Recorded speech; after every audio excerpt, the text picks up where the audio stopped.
Tantor Audio presents The Union Street Bakery by Mary Ellen Taylor. Narrated by Susan Boyce. Chapter 1. Arrange whatever pieces come your way. Virginia Woolf. Alexandria, Virginia. Life can turn on a dime. It's a common cliché, and I'd heard it often enough. People die or move away. Investments go south. Affairs end. Loved ones betray us. Stuff happens. In the light of day, I've always been able to acknowledge that life's really bad curveballs are out of our control. I mean, come on. Who really wants cancer? Who expects lightning to strike a plane and send it plummeting into the ocean? And, ladies, how could we really have known that Mr. Say All the Right Things was such a schmuck? Bad things happen to good people. When I'm at the office, carving into my to-do list, sharing a joke with friends, or running at a breakneck pace on the treadmill, I understand this concept. I really do. But ask me those same questions during the darkest time of night, when there is nothing to distract me, however, and my answer won't be as philosophical. Without life's distracting whirl and buzz, my rational logic quickly surrenders to shadowy emotions that lurk and wait to strike. When alone, the promise of control whispers that happiness is mine for the having if only I work very, very hard. Hold on tight, run fast, work hard, dress right. If I can do everything right, then maybe, just maybe, the herd, the clan, friends, co-workers, or whomever will keep me close. When I was a kid, this gut feeling translated into socks and lunchboxes. In grade school, I believed that if my socks matched my dress, if I carried the right Barbie lunchbox, and if I made all A's, I'd be accepted by friends, teachers, and family. I just knew if I could be perfect, I'd somehow be more deserving of love. This obsession with belonging followed me from grade school through high school, college, and into the professional world. No detail was small enough to be managed. No problems were too insignificant to obsess over. My therapist once said, "Life listens to no master." Good, sound advice that I really wanted to embrace, but never quite managed. And so I did what I did best, and focused more attention on all the details, no matter how tiny, believing that somehow I would remain a step ahead. I'd earned a master's degree in business administration and a chartered financial analyst certificate, and quickly established myself as a rising star in a Washington, D.C. money management firm. I also spent wisely and invested in my company's stocks, donated to the SPCA and the United Way. I had friends, a sublease on an apartment with sweeping views of Rock Creek Park, and jam-packed, purposeful days that left little time for worry or second-guessing. Having done everything right, I fully expected that circumstances would never turn on any damn dime, and my life would not only be filled with love, but that the flock would always embrace me. And then, the chief financial officer of our firm swaggered up to the stock market's metaphorical poker table, holding two of a kind, and bet most of the chips. The house, however, held a full house, and with its better hand swiped the company winnings off the table. I, along with a few others, suggested that the CFO retrench. Back off. Don't expose us so much. Unmoved by logic and seemingly imbued with confidence, the CFO raised the bet. This time he held a straight. Better, but not enough to beat the house's royal flush. The staggering loss knifed into the firm's investment accounts, which quickly started hemorrhaging. No matter how hard the investment team and I tried to stop the bleeding, we could not. Soon, clients bailed. The CFO resigned.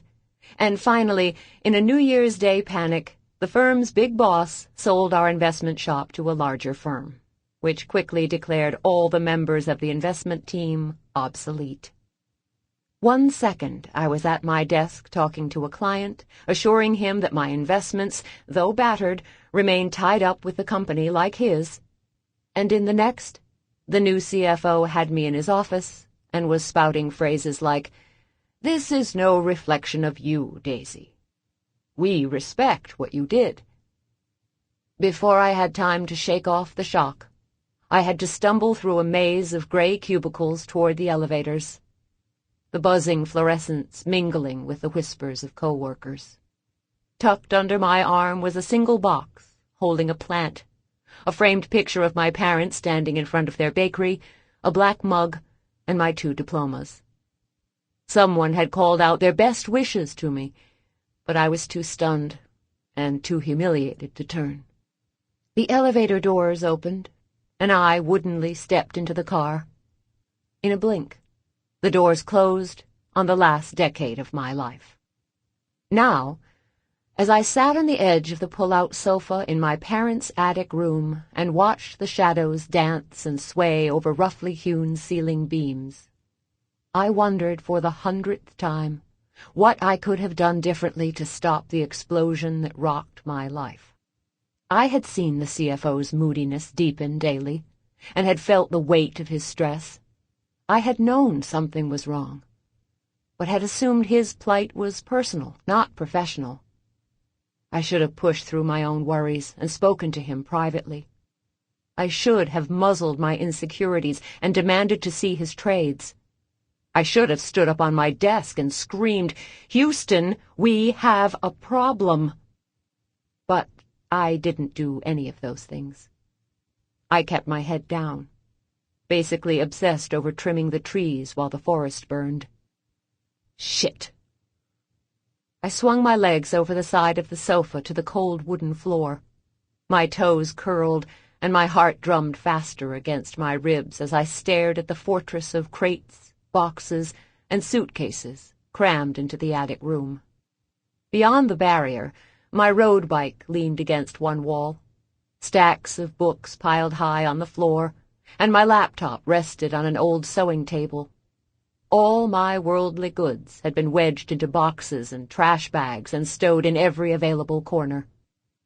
I dug long fingers through my black hair, and then pressed the heels of my hands to my forehead. Though I might not have always loved my job, I had done it well, and it had rewarded me with success and pride. Never had I once thought that the job was me, or I was the job. We were 2 separate entities.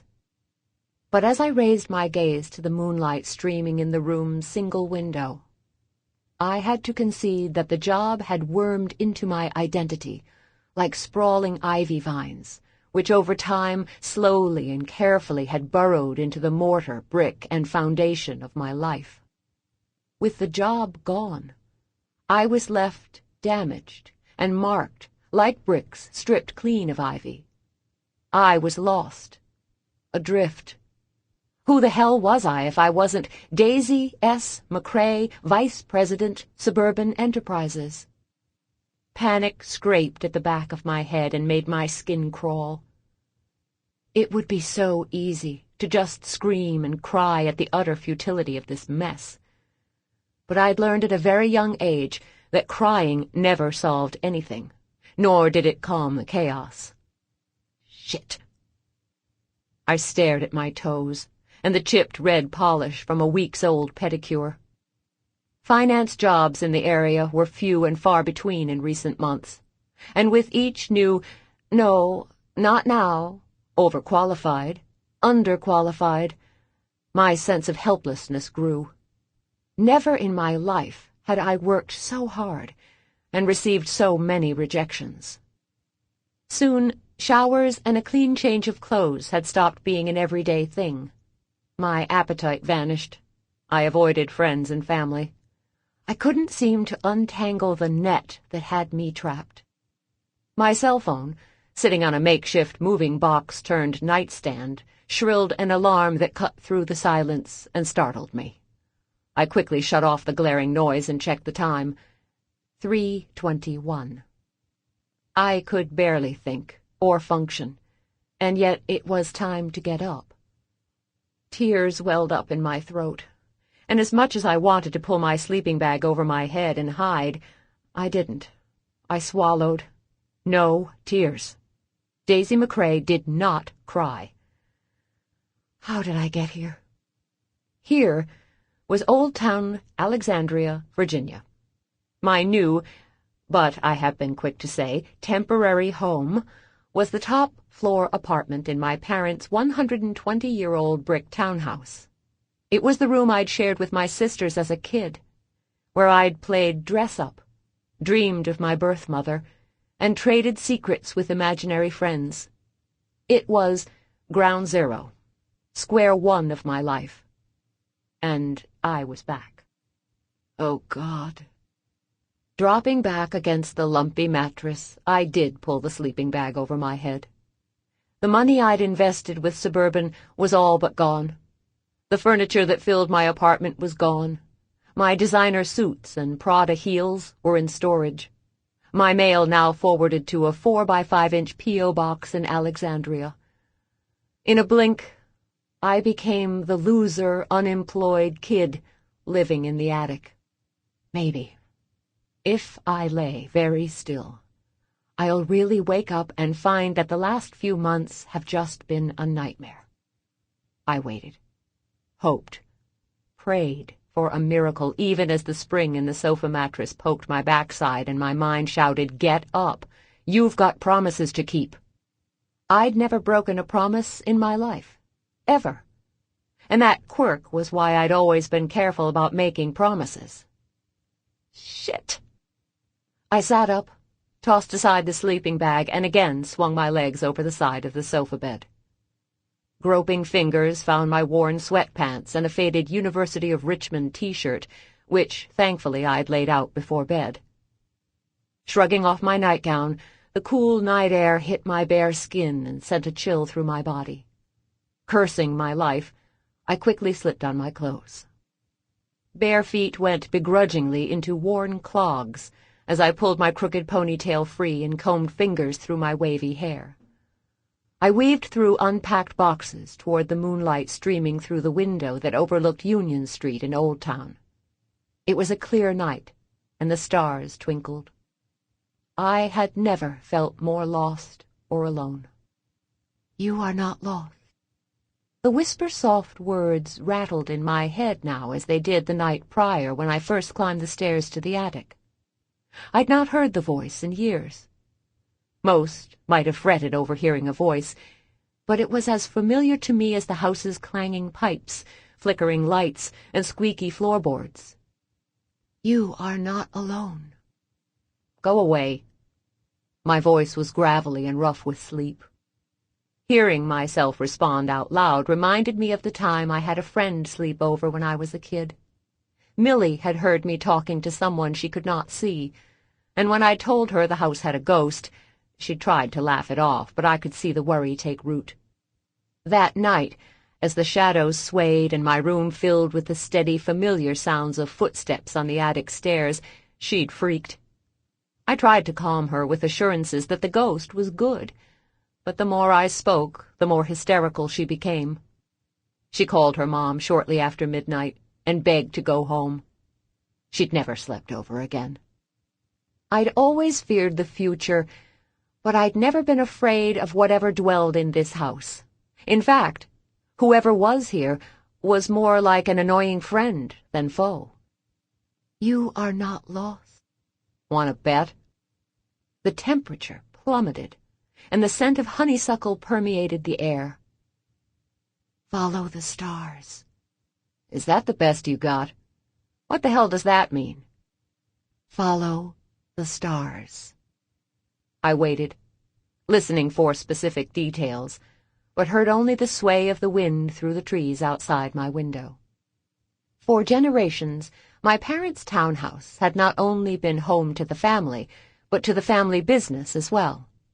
Long before I was born, the building's first floor and basement were dedicated to the Union Street Bakery, which has been owned and operated by a McCrae since 1852. Below my window stood the bakery's sidewalk cafe, furnished with a collection of bare wrought-iron tables.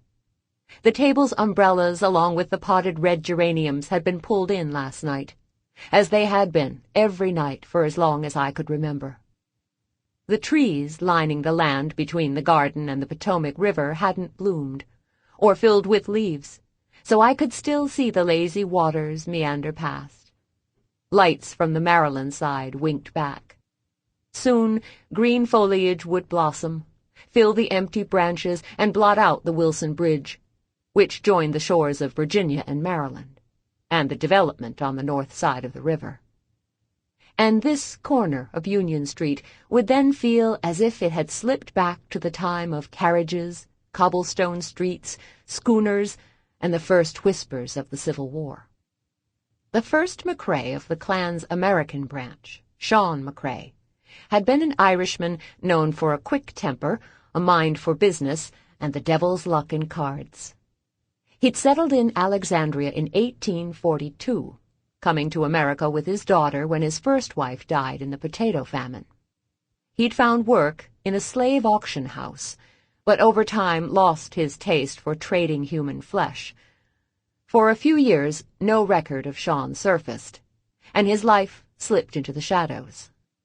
And then, in 1851, city records mentioned that Sean McCrae was the new proprietor of the McCrae's Bakery, later to be known as the Union Street Bakery. His specialty was sea biscuits, or ship's bread, a hearty cracker that fed sailors who labored on barges, schooners, and other ships docked in Alexandria's thriving harbor. Seamen, and later Confederate and Union soldiers, drawn to the thriving seaport, talked about McCrae crackers and biscuits with reverence.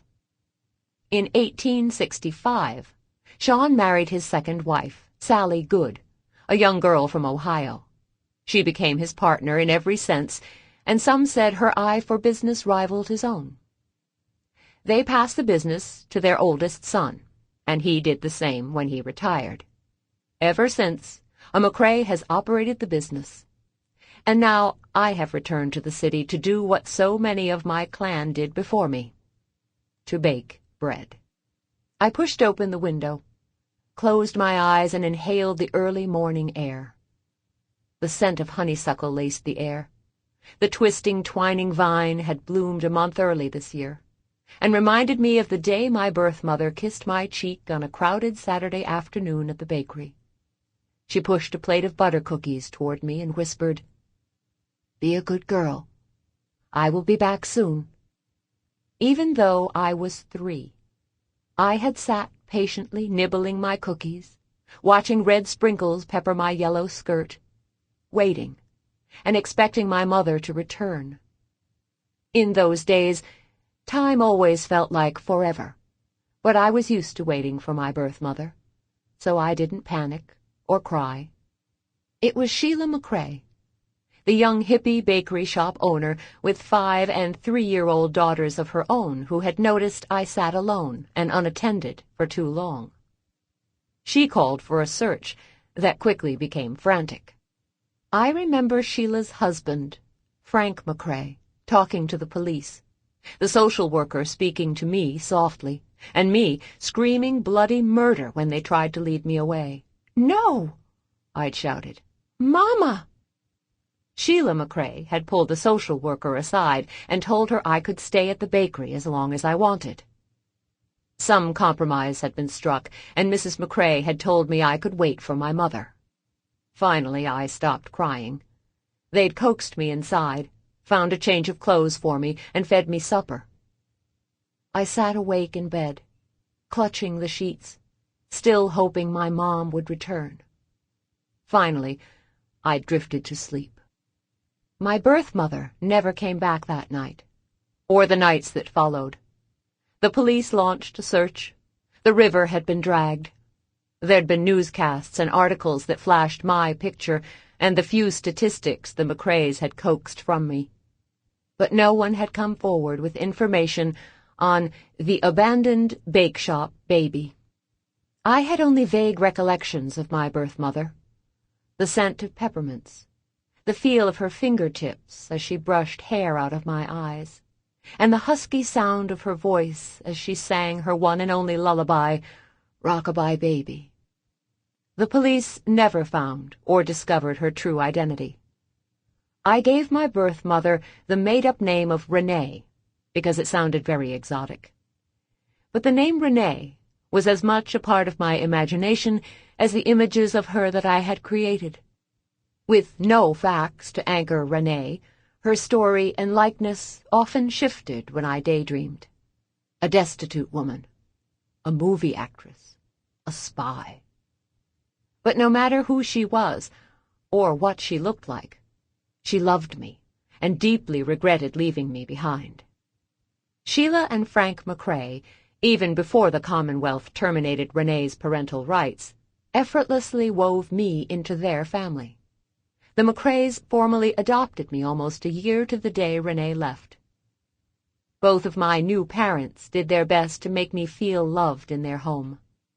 When Mom dispensed candy, each of her daughters got 5 pieces. When Christmas rolled around, we each had 6 wrapped presents under the tree. We bought back-to-school supplies at the same time.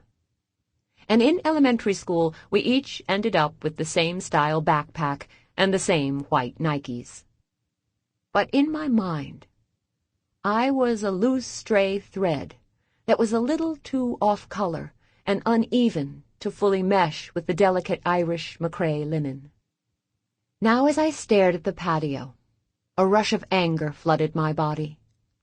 Whenever I go back to the early years with Renee, I become frustrated that I cannot remember more than cookie sprinkles on my yellow skirt. When Renee left, she took critical pieces of my life with her. My sisters have their "the day you were born" birth stories. They know their grandmother suffered with breast cancer, and that the heart disease that plagued our dad is a threat. They know they inherited Mom's fair skin and Dad's blue eyes. But I had no medical details, and I don't know who gave me my dark hair or my raspy voice. When Renee left, she took my history with her, and she created in me a jigsaw puzzle with missing key pieces.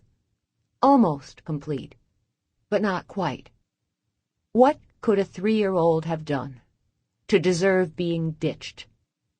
You are not lost. Shut up. I sucked in a deep breath as a therapist once advised. More honeysuckle filled my lungs, and I longed for the high-rise office with its sterile, computer-controlled air that held no hints of the past. Like it or not, I was back home. To live, and to do what McCraes have been doing for over 150 years. Bake bread. It was also not lost on me that I am not a real McCrae, and I felt a little like a fraud. Daisy? Daisy, are you awake? My sister Rachel pushed through my bedroom door, 2 cups of coffee in her hands. Rachel was only 3 months older than me, but we were as different as night and day. Rachel had the McCrae clan's coloring, strawberry blonde cool looks, pale skin, blue eyes, and hundreds of freckles. Like our parents, Rachel was 8 inches shorter than my near 6-foot frame, and like Mom, her sunny disposition drew people as easily as the honeysuckle summoned the bees. Ready to start your first day? A neat ponytail accentuated her freshly scrubbed peaches and cream face, and of course she was smiling. Rachel was always smiling. I tossed a final glance at the night sky. Day? You're kidding, right? Rachel laughed as she crossed and handed me the steaming cup of coffee. Welcome to the world of a baker. You remember when Dad climbed out of bed at 3 every morning when we were kids? I guess. Dad had rattled around the kitchen each morning, cursing and trying to make his coffee. I often got up, found the coffee beans, and set the pot to brew as we sat and listened to the gurgle of the machine. After he filled his cup and drank his first sip, he'd kiss me and then shoo me back to bed. I stared into the dark depths of my cup, knowing I wouldn't be going back to bed, and that I had a 3-cup minimum before I'd function at full speed. It's one thing to know someone was up early, but it's quite another to be the one who is actually awake and functioning. Henri has been in the kitchen since midnight. Henri, who originally hailed from the Basque region of France, had worked for Dad for over 25 years. Every night, Sunday through Friday, Henri clocked in at midnight to fire up the bakery's stoves.